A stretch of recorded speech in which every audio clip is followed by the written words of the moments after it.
অবস্থার সুন্দর সুন্দর মানুষের আজকে আমরা এখন আছি টেকনাফে মাথিনের কূপে। এই যে মাথিনের কূপ, এটার একটা সুন্দর স্টোরি আছে, আমি স্টোরিটা গিয়ে বলছি। প্রথমে একটু দেখা, এটা হচ্ছে মাথিনের কূপ যেটাকে বলা হয়। এখানে পুরো স্টোরি লাইনটা সাজানো আছে।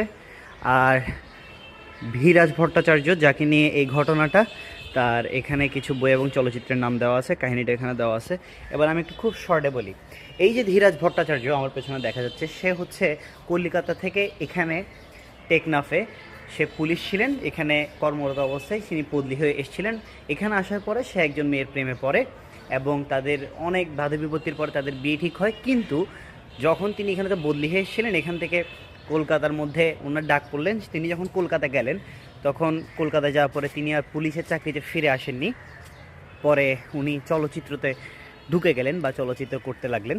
মাথিন যখন সে আর ফিরে আসেনি, তখন তার শোকে তিনি অন্নবস্ত্র ত্যাগ করলেন এবং এক প্রকার তারপরে শয্যাশায়ী হয়ে মারা গেলেন। তখন থেকে এই কূপটার নাম হয়ে গেল হচ্ছে মাথিনের কূপ। এই হচ্ছে মাথিনের কূপের কাহিনী। ধন্যবাদ সবাইকে, আল্লাহ হাফেজ, tata, bye bye, see you next time, bye by.